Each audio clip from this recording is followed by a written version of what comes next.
So much for that comprehensive introduction. I'll add one more thing. I was a dean of students at Northwestern at one point in my life, you know, you might wonder, what is a lawyer doing in this field? But I was so fascinated all the way through law school in issues around labor law and employment, and what I realized was I was more interested in those subjects than the legal part of it, that I really cared a lot about how all of these structures tied toward our economy and toward really helping people have fulfilling lives. So that's why I'm at CAEL. I'd like to ask a question.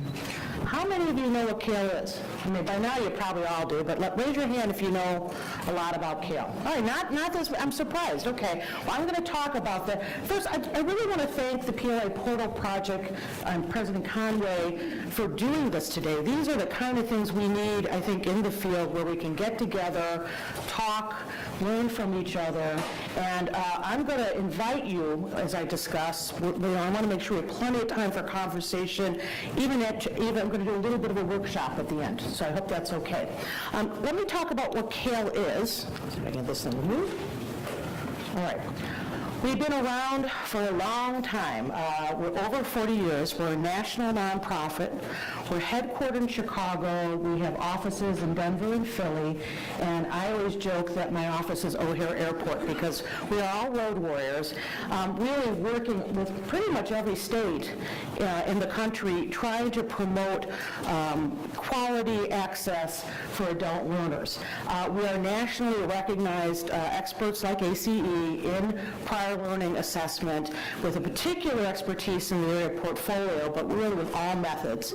And we do a lot in terms of policy. I am, as said, the AVP for Innovation and Policy. So we will work both at state, even local, regional, and federal with policy leaders trying to get things to move on the adult learner agenda, including PLA. We were the ones who developed a lot of the quality standards that have been either referenced or used by institutions, systems, some of the accreditors. And I think that's important, that really we came out of a place of saying, and by the way, this was our origin, we came out of really saying, yes, you can evaluate experiential learning. There are quality ways to do it, and there are poor ways to do it. We really wanted to work on making sure to promote the quality, rigorous assessment of that kind of learning.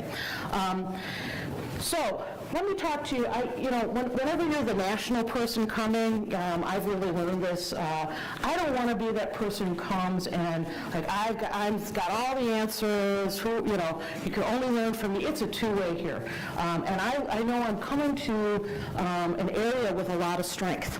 And you have lots of strengths to build on, and I think that's important. Particularly, you have such a strong economy. I mean, the idea that you have the fourth largest concentration of Fortune 500 corporate headquarters in the U.S., and my understanding from talking to some of you is that the economy is doing quite well, and things are actually even getting better. So that, when you look from a workforce and adult learning perspective, is very good news. The fact that you have a well-educated population, we'll talk about that. That doesn't there isn't still work to do, but you have a good base. And you also have, you have these nationally recognized research institutions, which I think allow for more investment in your area and help to set the stage for making the argument of why we have to invest in innovations like prior learning assessment. And looking at educational attainment, what I find is in the Dallas-Fort Worth area, which is what I really focused on here, it's right in line with the U.S. in terms of education rates, and outperforms the state in educational attainment. So, but you're all in the neighborhood. The question there becomes then, is the U.S. where we need to be in terms of educational attainment? And I would say no, we're not. So, you can feel good that you're keeping up. Now let's see how we can outperform. I think that's really where it's at. But here's where I think the real question comes. I hear you ask, and that's good, because it's a question. As I was looking at what was out there, I found that Dallas-Fort Worth has the worst income inequality by neighborhood index score in the U.S. Wow. What does that mean? They compare the top income neighborhood to the lowest income neighborhood and create some kind of score around it. And to give you some context, I said, okay, well, what does that mean? I'm from Chicago. a lot of income inequality going on in Chicago, and I found the score was 5.42 compared to 5.77 in this area. And then I said, well, let's look at some other cities in Texas, and San Antonio was 5.05, and Houston was 5.51. So there seems to be some issue here in terms of how do we get those maybe who have lower skills or lower jobs, how do we move them up? That seems to be a focus that we need to look at. And education matters. Education really matters. If you look at this, basically, as you can see, and this is looking at those in poverty, the poverty rate based on education, okay? And as you can see here, only 6.3% of those with bachelor's or higher live in poverty. And this is in Dallas, by the way, the Dallas area, compared to a quarter of those with high school diplomas. So I'm not saying there's causation, but there's sure a relationship between education. And I would like to just invite you to use this when you talk to others, because a part of what my agenda is, I'll tell you what my agenda is for this conversation, is to help equip you with a few fun facts and arguments when you try to talk about PLA and CBA innovations. I think it's important you're talking not only to faculty, but you're talking with your institutional leader. I think it's important that we don't make it only about PLA, but we put it into the context of the bigger picture. So this is a piece of that for me anyway. I'm having trouble moving my notes. That's okay. And the other piece of this that I think, and this is a statewide, but National Skills Coalition, which is a DC group that works with a lot of workforce leaders in the country, did an analysis and looked at what level of jobs make up the workforce or the labor market, in an area. And it's interesting to me to see that Crimson, that's almost half of the jobs in Texas. So what does that say to me? That's actually, I think, heartening, because what it's saying is there is a career path. You don't have to start at a BA, and you're able to move up. So there's ways to address some of these issues that are going on. And I know for me, I'd like to know how many got into education because of this, because they knew this was a strategy to help even the playing field. How many of you? Raise your hand. Really curious. Okay, it's a good number. And I'll tell you from education, and I've been doing this a long time, I don't think it's the only answer. I think that would be naive. I mean, there's a lot of other investments, activities, strategies that have to create the ecosystem. Without education, we can't do it. And so I think particularly when you look from the individual perspective, education becomes very important. So overlooking education to me is a missed opportunity.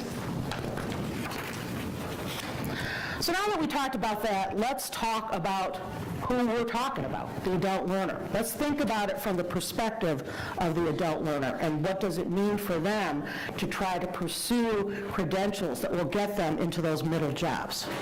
So let's think about this. How many of you know someone who's worked well in college? Oh, come on, I don't believe that's all. How many of you quit eating? Raise your hand. Okay, there you go. All right. How many of you worked during college? Okay, I know I did. I was a cocktail waitress. That's very good, actually. But we all know adult learners. I think sometimes we have this picture of this adult learner as this foreign concept, sort of an other. Most of us are adult learners, okay? And so if we think about it from that perspective, I actually think it really helps when you're designing programs to think about that reality. So here we know. And also the other thing that I've really learned, I remember when I first started at CAEL, 15 years ago, we were really into that 25 to 64 thing, the age, it was determined by age. That, to me, that's like out the window. I mean, we still do a lot of data by that, and that's what's available. But to me, this is really about characteristics. Are you supporting the family? Are you supporting your parents and helping them? I mean, do you have other responsibilities? All of those pieces, financially independent.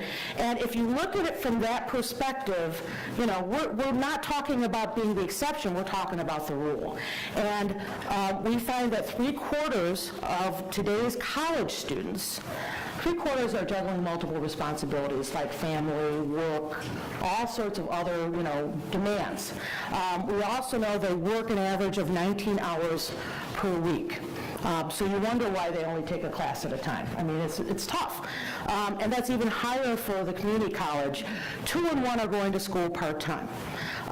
Also, I think we have to remember there still are traditional age students. I don't want to diss the traditional age students. They deserve, attention as well. They're a third of the population at this point. And I think that we're going to keep seeing that shift. So I can't tell you how often I'm consulting, and I do a lot of consulting with systems and institutions and try to facilitate thinking. And I want to start right at the beginning around these kinds of issues. So I want to tell you also, don't make the assumption that people know this. I've been so surprised as I dig in to find out how many people still think the traditional path is the majority. Also, today's students are older, they're more racially diverse, 38% are over 25. That's a pretty big number, again, growing. Also, the enrollment numbers for Hispanic and Black students are growing at a dramatic rate, which is good, given what's happening to our population, while enrollment for white is remaining pretty flat. So these are important data pieces to keep in mind. Another piece is really just looking at the money picture. I think the financial picture for today's students really speaks to this lack of access that ultimately can lead to the kind of income inequality that I was talking about previously. Almost half of today's students are on their own when it comes to financing education. The days of parents or other families supporting over for most of them. Of those students, about 25% have dependents of their own. So it's not just their expenses that they're dealing with. And 61% of 4.8 million students who are parents have no money to contribute to their own education. You think about this, and then you wonder why we're having the kind of national debate that we're having around access. But, how do we expect people to pay for this, given their financial picture? And this impacts success. Students with financial work and family obligations are twice as likely to drop out in their first year compared to students who come straight from high school. No more than 1/4 of part-time students graduate, even when they take twice as long. What are we going to do about that, right? And I think really you get down to barriers of time and money, and in a sense, I think dispositional, sort of personal, like helping people believe they can do it, giving people hope. And for me, that's something that higher ed can do something about. I believe that. So what can higher ed do, as the slide says, right? All right, well, for one, we need to figure out where we want to put our focus. And when you look at the fact that you got 3.7 Texas residents, adults, who have some college but no degree, now I'm not saying every one of them wants to go back to college, but this is a very important population for us to be looking at. Are you doing that out there? What are some things people are doing around looking at their some college, no degree population? Anything you could share? Are you doing nothing about it? I don't believe it. Are there any outreach? Have you done anything where you try to identify your students? Or yes. Hello. At Alvin Community College, we have a retention specialist, and one of her projects recently has been to review those students, the National Clearinghouse database, and to identify students who have taken some classes and are maybe 6 to 12 hours away from actually earning their associate's degrees, and they've been contacting students and actually getting some to re-enroll and finish, and they're like, oh, I didn't realize I only needed 1 class or 2 classes. And so we have been starting the trend of reaching out to those students, identifying those students, and reaching out to them. That is fantastic, and you'd be surprised what one phone call or letter like that can, I mean, you can change a person's life. The other kinds of issues that come up are like, it could be a parking fee, you know, or some little fee that you can waive. These are the kinds of things that, so this is a pool. Yes, what are you, I'm curious to hear your... Thank you. Dolores Jackson from Midwestern State University. Last year, we held a massive campaign where we went back 20 years and contacted students who had previously attended our university but not graduated, and invited them to come back, and we did well. That's fantastic. And the reason I'm bringing this up is I believe this piece needs to be about the bigger strategy around PLA. You know, it's not just offer PLA, it's figure out where you're targeting PLA. This is about marketing PLA and who would respond to it. And so I really feel those strategies you two are talking about should be a part of the strategy, overall strategy. So I think one of the things, and what you're really talking about, is about becoming adult learning focused, thinking about your adults in a different way. And I wanted to share with you at CAEL, and you know, we've been working with institutions for a long, long time. We started to see some trends where we saw those that were really top performers with adults were adhering to certain principles. They were delivering certain services, they had certain standards and policies, and we decided to become more deliberate about that, and we developed a tool, and we did this based on research and really doing some benchmarking, where we developed some principles around what makes an institution adult learner friendly. We call it ALFIE. How many people have heard of ALFIE before? Okay, just a couple. That's okay. So then let me share with you. These are the principles you'll have in your packet, all of them with a little more of a description. But if you're interested in learning more about this, I really want to encourage you to look at our website and just, you know, Google ALFIE or whatever, because it is worth looking at this as a way when you're talking to your leaders to say, these are the principles, this is evidence-based, these are principles, what are we doing on these things? And what CAEL has done is, so we have these great principles, what are we doing with this?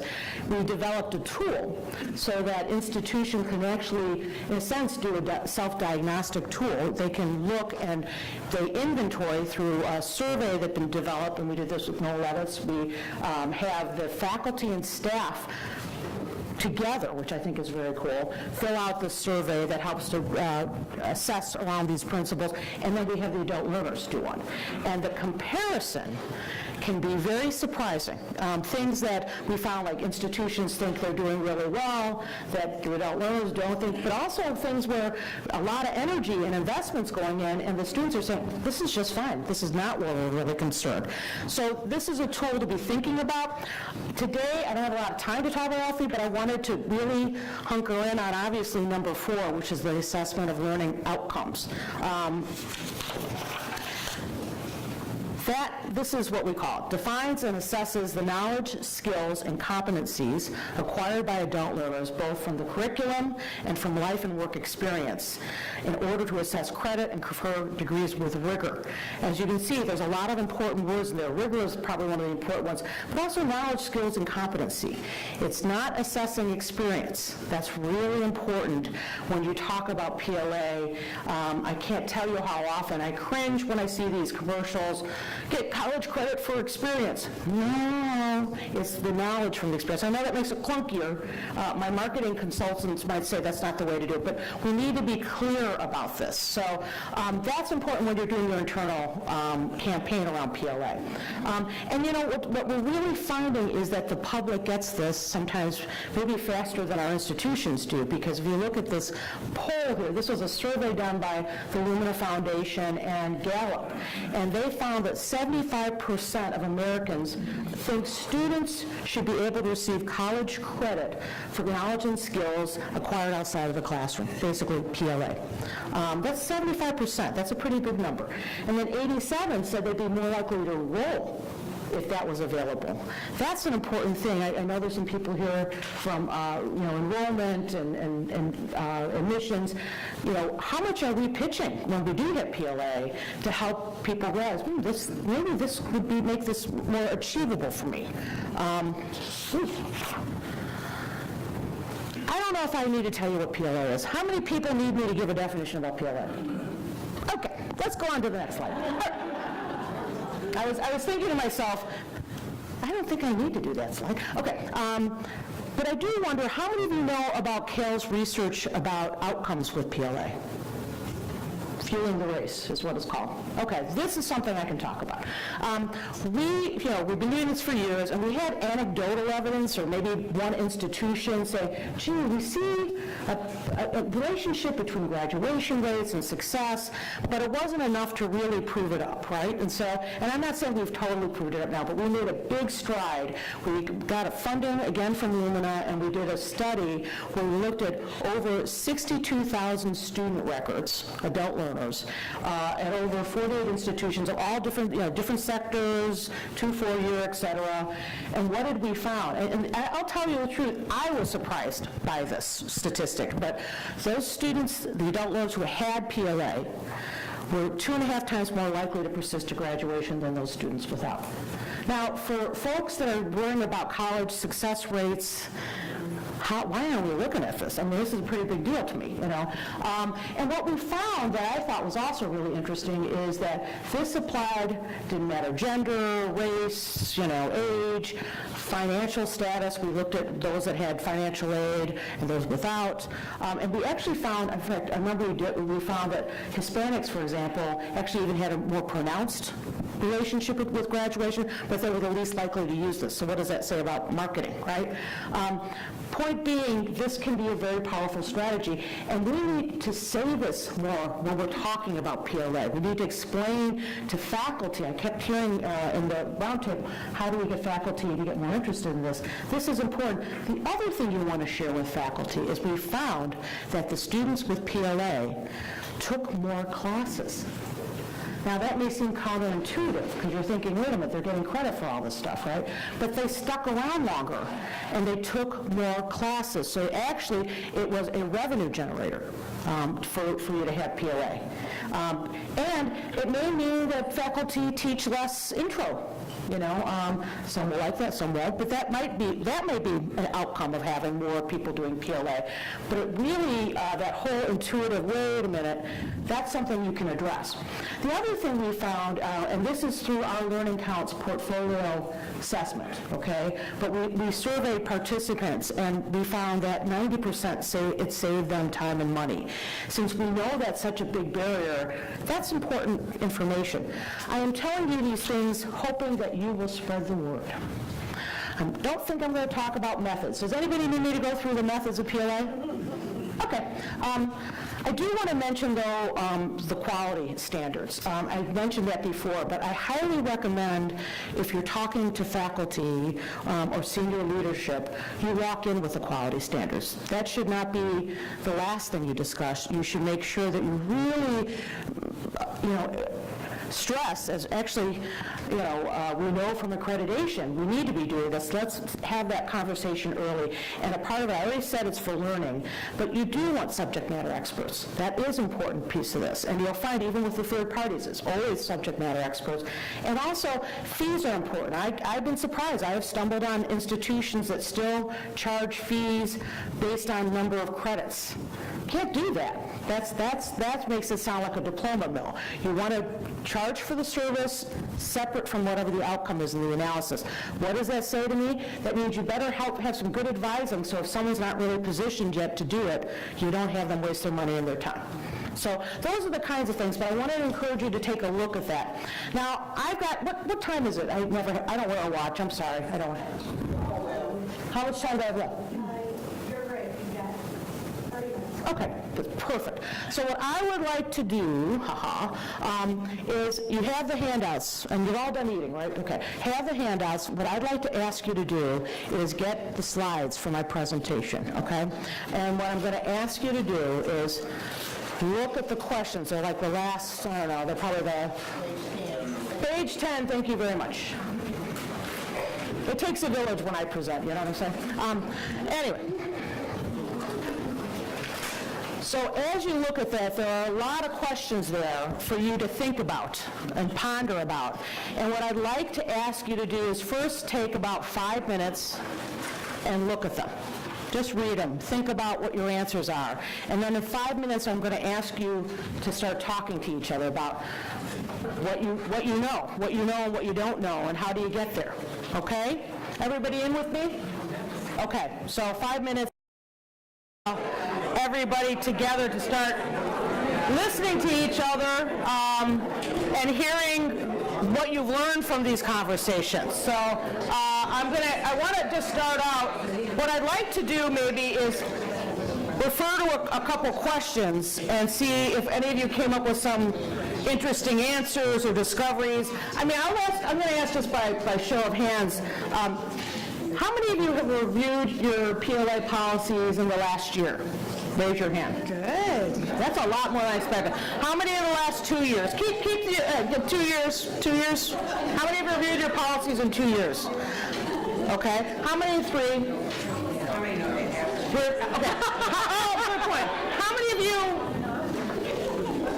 do not have a policy that you know of anyway? Well, they don't know. They said they don't know. That you know. Okay.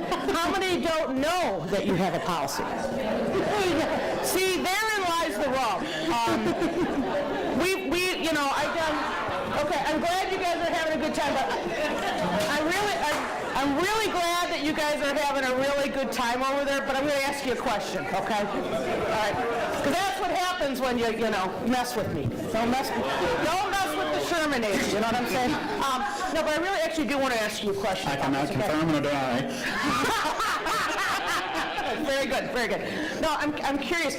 Were you one of the ones that had a policy that's current? No. Are you the ones that doesn't have a policy? We're not sure. Okay. Now, what does that say that you don't know? I mean, what does it say about the disconnect that you? I mean, I'm just curious. What are your thoughts about it? That you can share with a large group while you're being recorded. Had some upper level turnover of presidents over the last few years, and Yeah. so direction and focus has been tangent. Yeah. Well, and I've heard that a lot. I mean, and one of the things that happens at institutions, as we know, there's a lot of turnover that happens. Particularly, really at the leadership level, that can happen, and just you feel like you're starting from scratch. And that's a part of why I think having policies become really important, because otherwise your practices are based on personality, whoever that person is, versus having something that's committed. So, what does that mean to me? If you have leadership that's open, that sees the moment, get these policies in place, and so that you don't have that vulnerability with turnover. How many have had to deal with turnover as an issue in dealing with PLA? Quite a few of you. And it doesn't have to be, and by the way, it doesn't have to be at the executive level. It could be also a dean, or somebody who's at who's the program director. That's why policy becomes so important. So I just wanted to say, I mean, if you think about it, I don't think you have to review your policy every year, but I sure think you should probably review it every couple of years. I mean, that seems, does that, excuse me? I heard something. There should be a policy that says you review your policy. Exactly. I'm gonna turn you guys on to something that might help you a little bit when you look at this. I mean, CAEL has a lot of resources on its website, and one thing, we have a state, this is a little different, but would help you, a state, what's it called? I helped write this. Okay, what is it? Approaches and state policy to support PLA, and we did this with another national group, HCM, and it talks about each state what it does, but what I like about it, it also has at the back a template for PLA policy. It's a state policy, but there's a lot of the things that you need at an institution in it. I'm not saying you should do all of them, but you need to start looking at other policies out there. I mean, you shouldn't have to start from scratch. For example, Tennessee has a great, sample policy that you could look at. So if you're interested in those kinds of things to help you, you can come to me. All right, just shoot me an email. I'll help you get some of those samples out, okay? I think that's important. So let me ask you this. How many of you have faculty that are involved in this whole PLA process? Oh, Lord. Okay, so why do you think, for those of you that don't have faculty involved, they're not involved? I'd love to hear from you. Hello? They think it's the flavor of the day, this too shall pass kind of thing? And why do you think they feel that way, though? 90-plus years of that. Okay. It kind of comes in, it comes out, it's not clear. Is it also that the top leadership is not present?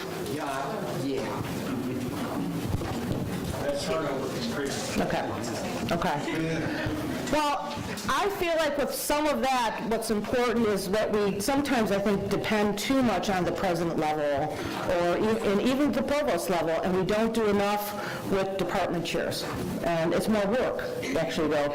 But one of the things that I've been noticing a trend more and more is that we look at where are adult learners taking classes, where are veterans taking classes, another way to start, and start to see what are the program level. For example, Beth, you work a lot with the portfolio. What are some of the disciplines that you see a lot of action in?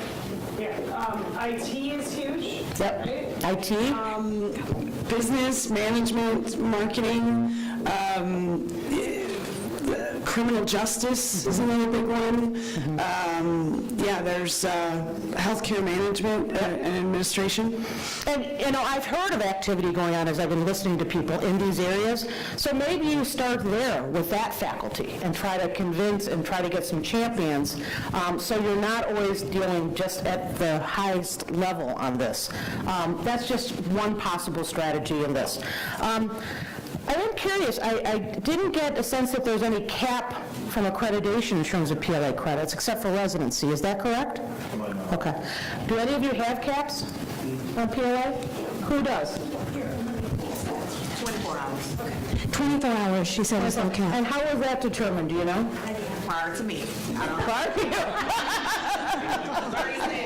Okay. Has a criterion that says 25% of the, and it's probably based on that depending on. So it's really the residency piece? I wouldn't call it well, it used to be based on residency, like the last semester almost had to be that time, but they don't call it residency. It's just that 25% of the coursework has to be at that college. Okay. That institution. Okay. Well, that's good to know. Yes.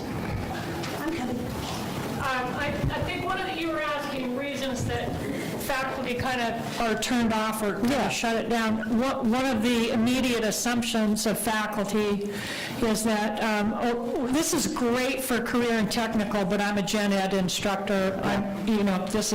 That door's closed. So I'm curious, in your experience, would we be surprised that there's actually a larger opportunity for awarding of credit for classes that would apply to general education or transfer?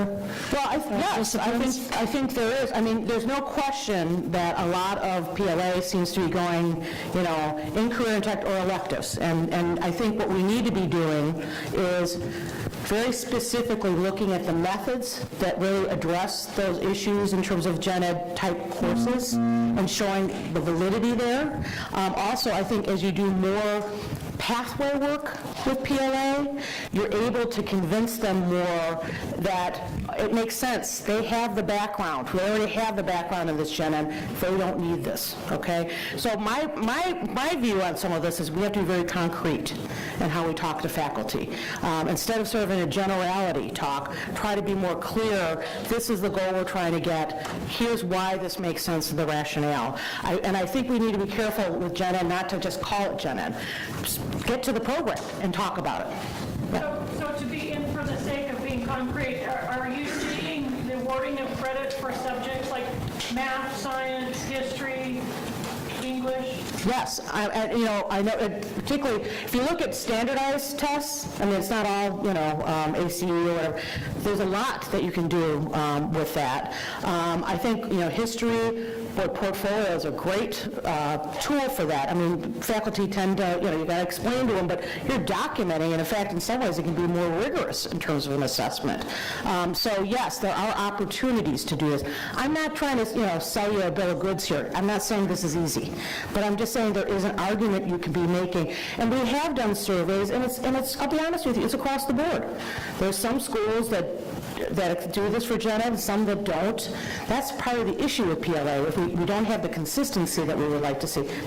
Yeah, I just wanted to add to that you have to be careful that some of that isn't a self-fulfilling prophecy, and I think that's a discussion worth having, because they will say, well, this credit can only be put in elective credit, even though it might have been assessed against a gen ed course, right? So sometimes people are, oh, well, it's always an elective, it's always an elective. Well, that's because you made it always an elective. And so that's what it is. But we definitely see, I mean, CLEP wouldn't be able to survive if there weren't a lot of people that were able to test out of those gen ed credits. So obviously prior learning assessment has a place in that. Well, and I think the more you have someone at your institution who has the technical skill and credibility to show outcome to outcome, and that means you have to have really good learning outcomes out there, but you can start to show this makes sense, this works. So I'm thinking about that particularly with portfolio. If the rubric shows this really makes sense, this really lines up to our learning outcomes, and maybe then some. It's harder for faculty to make that kind of resistance.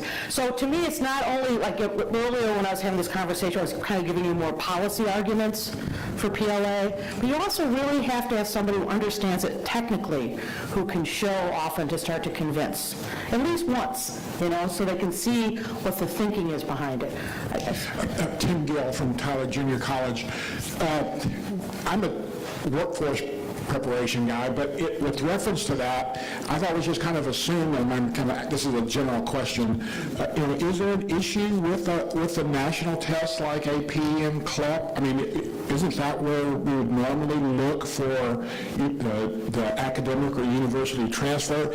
I'm just curious, would it be worthwhile to even look at the effort it would take for those kinds of assessment if we have those national tools available to offer students for that, to demonstrate their knowledge of those. I mean, it just seems like it'd be more work than it was worth to look beyond that to try to have some kind of local assessment or whatever. Well, I just want to make sure that somebody, I can answer that. That those national tests are respected and accepted or whatever. Well, I want to say you can't make that assumption at every institution. Different institutions have different policies and also how they apply. So you do need to know at your institutions. I do think, though, they're the low-hanging fruit. AP for me is a weird one. I mean, I'll be honest to you. It's probably, I often argue with myself, is that really the target that we're trying to go after, AP? To me, the CLEP, I'm talking about for the adult learner. I think that many schools, like when we do surveys, you'll find CLEP is way up there in the most common methods that are accepted. The question then becomes, is it accepted for degree requirements? Is it elective, et cetera? So, and the gen ed issue, which was raised before. Portfolio, in my view, and I'm from CAEL, so you can see how she's biased because we do a lot on portfolio, but as I've come to really appreciate portfolio, what I think portfolio can be great at is, first of all, things that haven't been evaluated, or things that maybe there are faculty out there that may be more willing to look at a portfolio because they say, it's almost like an exam, I can see the whole learning here. The other thing with portfolio that I like a lot is you sometimes can get a really big bang for the buck. You can get more credit, depending on your expertise level from doing a portfolio, because you can get into some multiple topics, multiple courses. And frankly, I think it's extremely rigorous if it's done right. So in terms of quality, I don't know, Beth, if you have anything to add to that. Yeah, I would just say that a lot of times it's the most flexible. So, the standardized test approach works when you're talking about a pretty standard curriculum. But once you start applying PLA to any kind of higher level classes or anything that is specific in a certain area, then that changes the dynamic completely. Portfolio, they have a lot more flexibility than just knowing the answers to a History 101 test. If they can earn credit for, all the time that they've spent studying French history, in a program that's leading toward that sort of thing. So that flexibility and then that advanced level learning is I think, where portfolio fits in. And I'm going to say something, and I feel very strong about this. I don't think there's one method, and I get very worried when I see a school that says, well, we accept whatever. I don't want to say one because I want to find out just any of them. That's my point. My point is it's not a one-size-fit-all on any of these methods. I advocate as much for ACE credit, for example, as I do for portfolio or CLEP, because my point is you should have all these methods, and then that's really where good advising comes in that tells this is what's most appropriate for you. For example, I can't take a standardized test to save my life, right? That's why I went to law school, because we could do a lot of essays. I'm more of a could be this, it could be that kind of person. But my point being, not everyone, tests the same or can just learns the same, all those things. So, that's something that I think, sometimes I feel like when we do that, we get so distracted by the really more important point, which is to have all of these things available. I'd like to ask you all, because you discussed all these things, out of these questions, what bothered you the most when you realized it wasn't happening? Just looking at the questions, I'm curious. What do you feel like, oh, this is the heavy lift? Yes? We had a discussion at this table about the very real issue of, let's say we're on board as a school, and even if we're on board as a school and we begin the awarding of PLA credit or credit for prior learning, how does it shake out once that student transfers to a university? And will the university accept it? How will it be treated? A very important issue. Does anybody have any thoughts about that or suggestions? Sounds like you have somebody you think should have a thought or suggestion. I was just gesturing at universities who are here. Yeah, this is one of the struggles out there, and particularly with public universities. I think it's been harder sometimes to get recognition, and I think this is even bigger than PLA, frankly. I think it's also transfer just in general, and the mobile student and all of those kind of issues.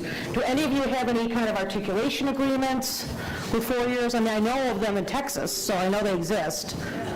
Okay, and have you worked with them on any of the kind of PLA programs? Because one of the things, again, I wanted to say is that's where these pathways start to become really important. If you can be a little more program specific instead of all of PLA, sometimes maybe more palatable with 4 years. You see this a lot happening, like, for example, in healthcare, where, you get your, excuse me? Oh, you get your, thank you for the time reminder. You can just say, shut up, Amy, it'll work. You'll see that where they get them, to the LPN or LVN level, and then they have a deal so that some of that will transfer in for the RN. Those kinds of things, you can hear what I'm trying to say to you is, you need to really, you need to think broadly, and then you need to think, what am I really trying to achieve here? What kind of pathway am I trying to give? So I'm going to wrap up, unless there's a question or two. Yes? I have two comments to the question that you asked. Yeah. And if I'm not mistaken, I didn't know you were right there. If I'm not mistaken, when we were learning some things about competency-based education, there was some question based on whether or not some of that would transfer, because in some cases it wasn't graded. Right. So I think that that's the real issue. I think if there's an A, B, or C on a transcript, whether it be at a community college or a four-year school, then it's got a likeliness of transferring more than, obviously, you just took it, which I think poses its own set of problems. But, I would even argue that there are some of us sitting in this room that probably even have graduate work that could easily be done through PLA for those of us that maybe are ABD. Right.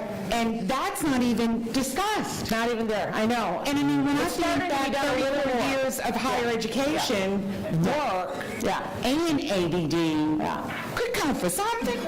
So here we are at the levels we're at, talking about ways to do this. Why aren't the four-year schools and the graduate schools looking at some of these opportunities too? Because I know I spent a heck of a lot of money. Well, and it's not that the 4 years are not doing some PLA. They're not accepting sometimes as much as we like transfer. So that's the real. And I also want to say that with the master's thing, I'm starting to see more graduates. Well, this is what's interesting. What they're doing, and it's I don't know enough to say it's a trend, but I'm just noticing it. They're doing more degree completion programs so that they can then get them into their programs. And so they're thinking, ooh, we should use PLA to sort of get them over the finish line so we can get them into our program. So there's something in there. I think Carlton has something. At the risk of speaking out of turn, which I'm known to do. Now I'm nervous. Now The A&M University system has a CVE task force thing we've been working on. It's a capacity building workshop. Yeah. Where all the member system schools are getting together because the coordinating board came out and said any new doctoral programs, so graduate level, must recognize CVE while you're accepting it or while you're not.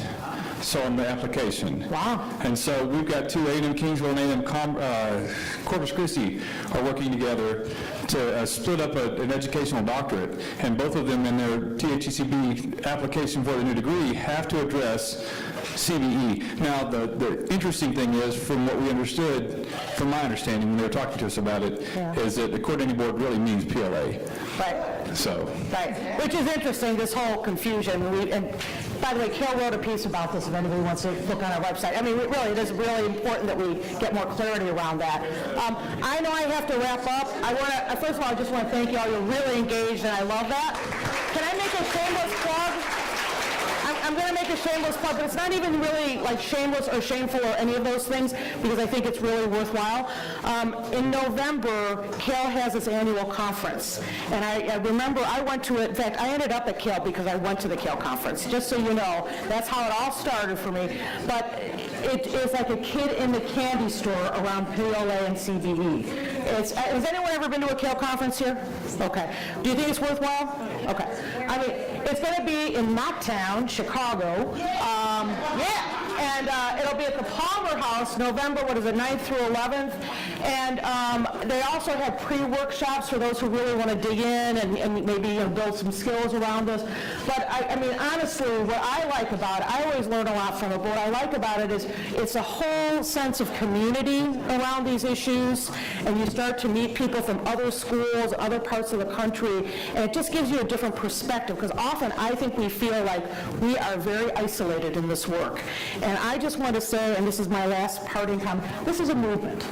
You are a part of a bigger movement, and I welcome you and hope that I can be a resource to you. So thank you very much.